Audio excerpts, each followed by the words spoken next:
Ujian apa? Perasaan. Ujian perasaan ini ternyata lebih dalam daripada ujian air. Ya bunayya, wahai anakku, inni ara fil manam, aku melihat dalam mimpiku, anni azbahuka, aku menyembelih lehermu. Fanzur madza tara, apa pendapatmu? Ini kalau bukan ibu yang luar biasa, ngamuk dia. Enak aja kata dia. Aku yang membesarkan, kau tinggalkan jauh, datang-datang mau dipotong. Tapi karena dia memang perempuan luar biasa, anaknya pun juga lahir luar biasa.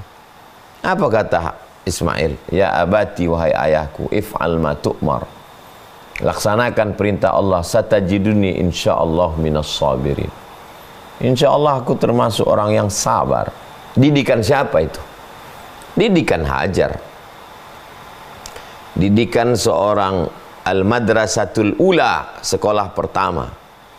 Sekarang berapa banyak anak-anak D3, S1, S2, S3 yang bisa beradab seperti didikan Hajar.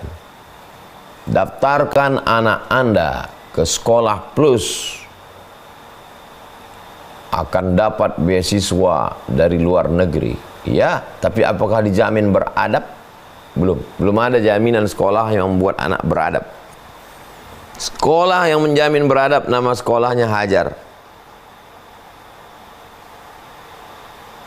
Hajar mendidik Ismail dengan pendidikan yang luar biasa. Melambung ke atas, sudah dapat air Zam-Zam, turun lagi ke bawah. Zigzag memang. Turun ke bawah, anak mau disembelih, bagaimana rasanya? Bagaimana perasaan perempuan anak mau disembelih? Naik lagi melambung ke atas. Kenapa? Wa fadainahu bidzibhin azim. Kami tebus dengan seekor sembelihan. Habis puncak dari kelulusan Hajar. Lulus Hajar itu lulus fisik, lulus mental. Tinggal di tempat yang tidak ada tanaman, lulus. Mencari air untuk anak, lulus. Membesarkan anak, lulus. Perasaannya dicabik-cabik, anak mau dipotong, lulus juga. Wah, bagaimana sekarang perempuan generasi-generasi Hajar ini? Perlu dibuat sekolah calon-calon alumni generasi Hajar yang luar biasa. Sampai akhirnya dia disebutkan dalam setiap orang yang melaksanakan ibadah haji. Sa'inya Safa Marwa adalah Hajar. Minuman air Zam-Zamnya tersemat nama Hajar. Dalam sholatnya juga Hajar.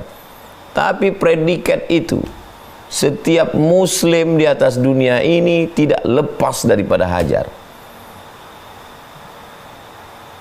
Oke lah, dia tidak bisa umrah, dia tidak bisa haji, dia tidak bisa tawaf, dia tidak bisa sa'i, dia tidak minum air Zam-Zam. Saat sholat, dia punya hubungan dengan Hajar. Kama sallaita ala Ibrahim wa ala ali Ibrahim. Kama barakta ala Ibrahim wa ala ali Ibrahim. Apalagi yang punya duit, bisa ke Makkah, tawaf, sa'i, Hajar. Safa, Hajar. Marwah, Hajar. Minum air Zam-Zam, Hajar. Di samping Baitullah, Hajar. 3000 tahun lebih Hajar menjadi kenangan yang luar biasa. Jadi kalau hidup kita itu ujiannya luar biasa, maka Allah ingin kita menjadi luar biasa. Kalau ujiannya biasa-biasa aja, ya berarti Allah mau kita biasa-biasa aja. Tapi kita enggak sombong angkuh, ya Allah kasihlah aku ujian yang luar biasa, karena aku mau luar biasa di hadapanmu. Na'udzubillah, sombong kita. Maksud omongan saya ini, kalau kita rasa ujian hidup kita ini luar biasa, husnuzon sama Allah, berarti Allah ingin buat aku seperti Hajar. Kalau hidupku zigzag, hidupku naik turun, turunnya drastis begini, kelok 9, kelok 44, berarti Allah memang ada ingin sesuatu dari kita, husnuzon kepada Allah Subhanahu wa ta'ala. Itulah agaknya pelajaran dari seorang perempuan yang luar biasa, membuat kita yang laki-laki ini malu untuk mengeluh, karena Hajar tidak pernah mengeluh. Demikian Bang Alvin, Firdaus. Saya serahkan kembali ke Bang Alvin. Baik, insyaallah, tabarakallah. Alhamdulillah banyak hikmah yang bisa kita pelajari Bapak Ibu. Poin pertama tadi ya yang bisa di-highlight secara garis besar itu adalah kehidupan Siti Hajar itu kehidupannya fluktuatif, naik turun gitu. Hikmahnya bahwa kalau kita sudah berada di jalan hijrah pun, di jalan kebaikan, ujian itu akan tetap silih berganti datang gitu ya. Dan tadi menarik sekali Ustaz, yang terkait peristiwa Hajar ditinggal di tengah gurun yang tandus gersang. Kemudian Hajar tuh justru sama sekali tak gentar gitu Ustaz untuk menghadapi dan nggak ada keluh kesah. Artinya kalau kita ambil dalam pelajaran dalam kehidupan kita, sepelik apapun masalah hidup kita, selama itu ada Allah, no problem gitu Ustaz ya, it's okay. Kita sudah Insyaallah. Kemudian tadi peristiwa Sa'i mencari air bolak-balik dari titik Safa dan Marwah, tapi justru nemunya di kakinya Ismail. Dan ujian hati, anak mau disembelih, ini Masya Allah, luar biasa. Baik Bapak Ibu, insya Allah kita akan masuk sesi tanya jawab. Bagi Bapak Ibu yang punya pertanyaan, langsung saja. Kita akan ada beberapa peserta yang diberikan kesempatan untuk bertanya lewat Zoom. Bapak Ibu yang mau bertanya langsung saja raise hand ya, angkat tangannya, pakai fitur raise hand di situ di Zoom. Dan yang bertanya, saya persilahkan dulu Ibu Nurul Anita.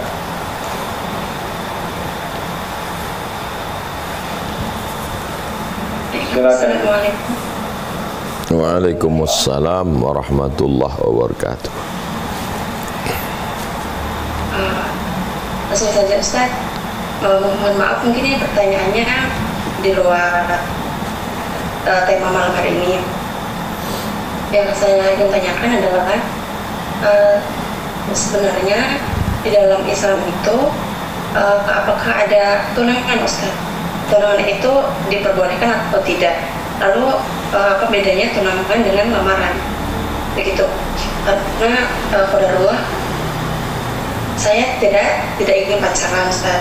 Tetapi saya bertemu dengan seorang lelaki yang beliau juga tidak ingin pacaran, tetapi beliau ini sudah siap untuk menikah. Tetapi di sisi lain saat ini saya ingin berjuang untuk keluarga, begitu Ustaz. Jadi ada target yang ingin saya capai untuk keluarga sebelum saya memutuskan untuk menikah, begitu. Lalu jika saya ingin bertunangan dengan laki-laki tersebut, itu apakah diperbolehkan Ustaz dengan jangka waktu yang lebih dari satu tahun, begitu. Terima kasih Ustaz. Assalamualaikum warahmatullahi wabarakatuh. Waalaikumsalam warahmatullahi wabarakatuh. La yahillu li muslimin ay yakhtiba fawqa khitbati akhih. Tidak halal bagi seorang muslim meminang di atas pinangan saudaranya. Dari hadis ini dapat kita ambil pelajaran bahwa ada dalam ajaran Islam ini namanya khitbah. Khitbah itu artinya pinangan. Orang kita menyebutnya lamaran. Ada ikatan tapi bukan ikatan pernikahan. Saya melamar anak bapak, saya meminang anak bapak sampai nanti selesai Idul Adha. Nanti saya kasih kabar lagi jadi atau tidak jadi nikah. Maka sampai waktu yang ditentukan itu tidak boleh datang laki-laki lain meminang dan diterima. Karena kalau diterima itu akan menyebabkan permusuhan. Haram hukumnya menerima pinangan orang lain sebelum berakhir pinangan yang pertama. Lamaran itu hanyalah terjemahan dari pinangan. Berapa lama batas waktu proses khitbah pinang meminang itu? Tidak ada batas waktu setahun, 2 tahun, sebulan, 2 bulan, sehari, 2 hari. Perbuatan baik lebih cepat lebih baik. Apalagi zaman sekarang banyak fitnah. Kalau lama-lama tunangan, saya beberapa hari yang lalu membuat podcast dengan Ustadz Aslam tentang masalah pinangan. Bisa dilihat, ditonton di channel Hi Guys Official. Menarik analisa Ustadz Aslam di situ. Bagaimana seorang laki-laki yang sudah meminang perempuan, nampaknya wajah perempuan itu. Setelah nampaknya wajah perempuan itu, bagaimana dia tidur malam? Pasti terbayang-bayangnya wajah perempuan itu. Itu fitnah hati itu.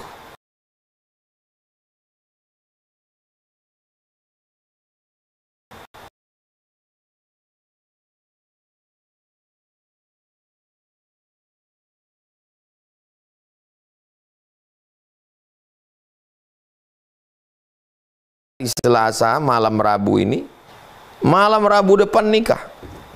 Ngapain pinang-pinang sampai setahun, 2 tahun, 10 tahun? Fitnah. Apalagi zaman sekarang tukar-tukaran nomor, janjian. Terjadilah apa yang terjadi, na'udzubillah. Pinangan itu kan tujuannya untuk mencari kesepahaman. Mana beberapa hal yang kita belum matching, belum paham, supaya paham. Jadi ketika proses pinangan itu, si laki-laki dan perempuan ceritalah sejujurnya. Beda sama pacaran. Pacaran orang melihatkan yang enak-enaknya, yang bagus-bagusnya, yang mantap-mantapnya, bohong semua, tipu semua itu. 5 tahun pacaran bohong semua. Setelah menikah, borok ketahuan. Jadi kalau dalam pinangan, ceritakan pahit-pahit. Saya ini tulang punggung keluarga, walaupun perempuan. Kalau saya nikah nanti sama kau, bang, bagaimana gajiku ini? Sebagiannya untuk ayahku, untuk emakku, adikku masih sekolah. Kau siap enggak? Aku ini disekolahkan bapakku. Bapakku dulu jual kambing, emakku jual rantai menyekolahkan aku. Sekarang aku udah selesai S1. Nanti kalau kita nikah, aku mesti kerja. Kalau aku nggak kerja, aku tak ada income. Kau siap nggak punya istri macam aku bekerja? Aku lulus PNS, ditempatkan di seluruh Indonesia. Nanti kalau tiba-tiba aku ditempatkan di Papua, ditempatkan di Riau, kau pula ditempatkan di Bandung, di Bogor, Surabaya, gimana hubungan kita? Jangan kau suruh aku resign dari PNS, karena aku disekolahkan ibu bapakku. Jadi cerita pahit-pahit. Jangan tunangan itu cerita tentang suka mie ayam apa bakso. Itu upil-upil aja itu. Ceritalah yang prinsip-prinsip, yang betul-betul mendasar. Apa poin-poin mendasar? Kalau setuju, lanjut. Tidak setuju, bunga bukan setangkai, kumbang bukan seekor, patah tumbuh hilang berganti, hilang satu tumbuh 1000. Kenapa hidup ini dibuat jadi buntu? Nah, jadi silakanlah khitbah, pinang meminang, bicarakanlah yang paling urgen. Coba inventarisir apa saja. Setelah itu ajukan. Kau mau menerima, kita lanjut. Kau tak mau menerima, ada banyak orang lain.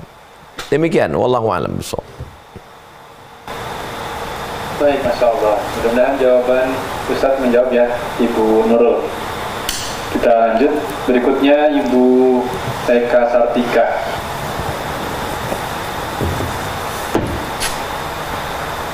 Mic-nya dibuka dulu, Ibu. Sebelah pojok kiri. Nah, silakan. Assalamualaikum warahmatullahi wabarakatuh. Waalaikumsalam warahmatullahi wabarakatuh. Senang sekali, alhamdulillah malam ini berkesempatan bertemu dengan bisa bertanya dengan Ustaz. Qadarullah, semua kan Allah bisa. Bu, ada waktu untuk bertanya dengan Ustaz. Ustaz, yang saya ingin bertanya mengenai pendidikan anak, ada hubungannya dengan ajar tadi. Di zaman sekarang agak susah untuk mengarahkan anak, terutama anak-anak yang generasi Gen Z katanya sekarang, Ustaz. Saya cerita dulu, Ustaz, saya mempunyai 4 orang anak laki-laki, Ustaz. Nomor 1, nomor 2, nomor 3 dia sekolahnya di sekolah umum, SMA umum waktu itu, Ustaz. Karena di tempat kami belum ada sekolah Islam yang namanya seperti sekarang ada sekolah terpadu segala macam. Terakhir anak saya nomor 4, sekarang ada sekolah itu, Ustaz, sekarang berkembang. Dan dari SMP kelas 1 dia sekolah di MTS Al-Azhar namanya, Ustaz. Sekolah yang orang pemiliknya itu alumni dari Al-Azhar, suami istri dari Al-Azhar. Mungkin adik tingkatnya Ustadz yang punya di sana. Nah, sekarang setelah mengakhiri tamat SMP, dia terpengaruh dengan teman-temannya mau sekolah di SMA umum, Ustaz. Tapi saya berkeinginan untuk dia tetap sekolah melanjutkan ke Al-Azhar. Saya pernah menunaikan haji tahun lalu dan umroh.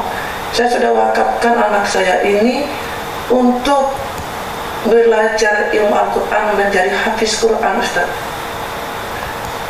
Tapi saat sekarang dia agak berkeras untuk sekolah di sekolah umum. Saya sedih sekali, Ustaz, di saat dia tidak akan lepas dari hafalan Qurannya. Sekarang ini, saat ini dia sudah hafal 4 juz, Ustaz.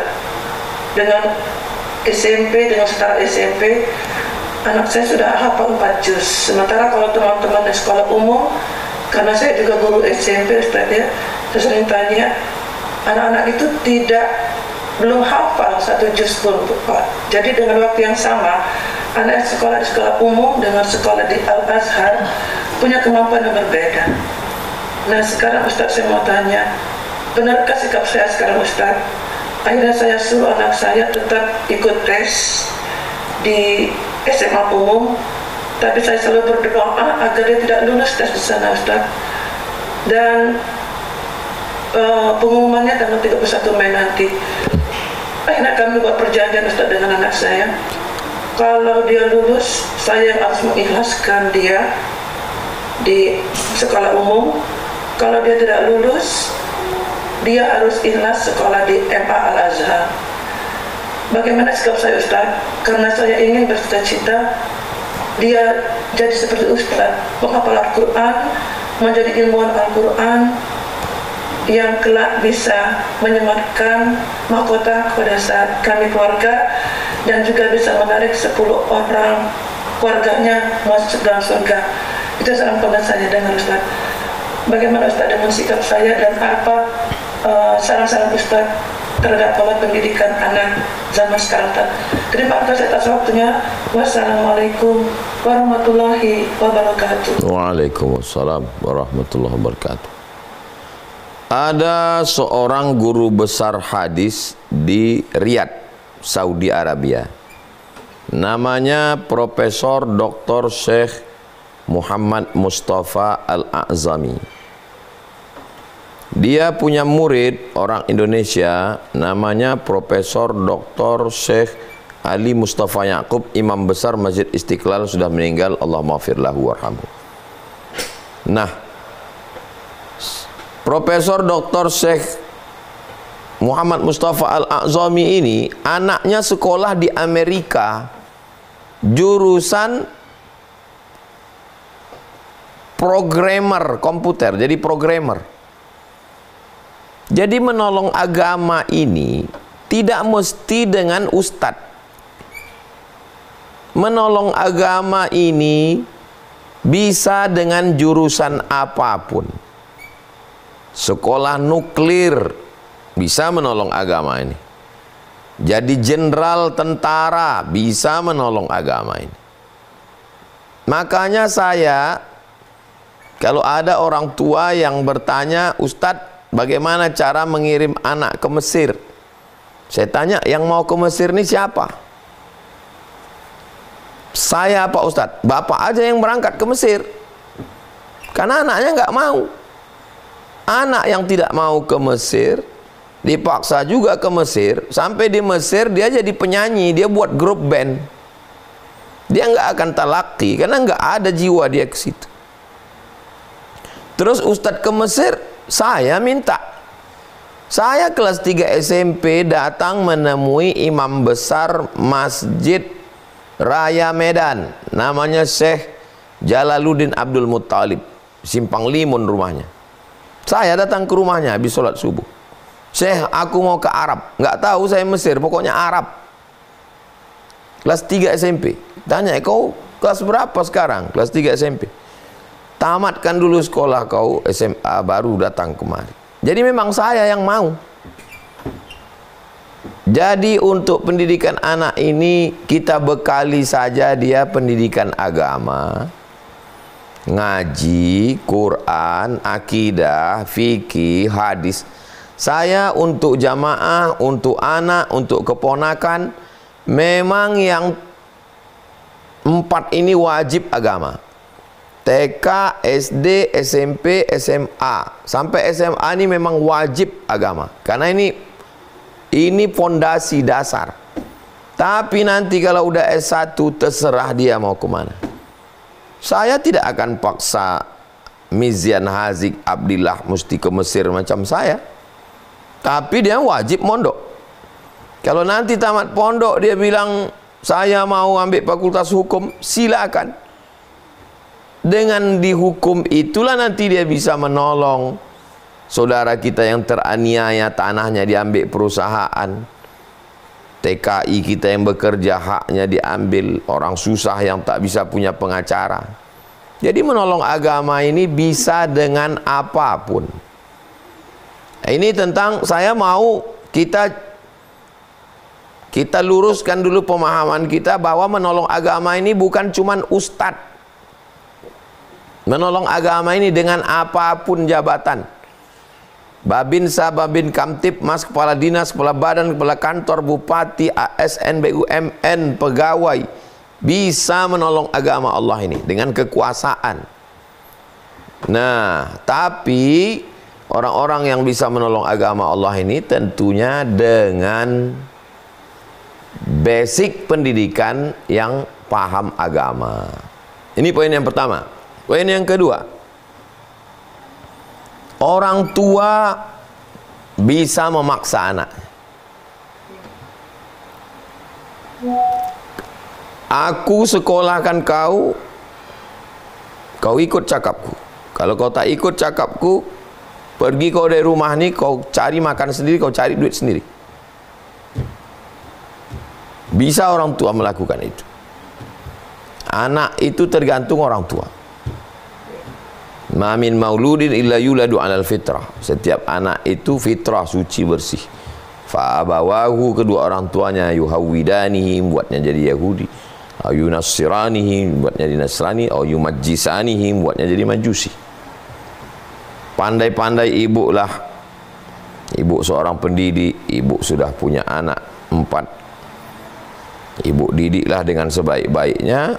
Ibu doakan tiap malam, solat tahajud, solat hajat, di sujud terakhir berdoa, dibukakan Allah pintu hatinya.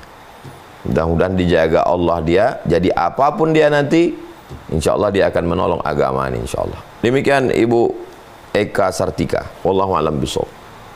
Masya Allah, terima kasih Ustaz. Barakallahu fiik. Assalamualaikum warahmatullahi wabarakatuh. Waalaikumsalam warahmatullahi wabarakatuh. Waalaikumsalam warahmatullahi wabarakatuh. Baik, kita lanjut saja biar efisien waktunya. Berikutnya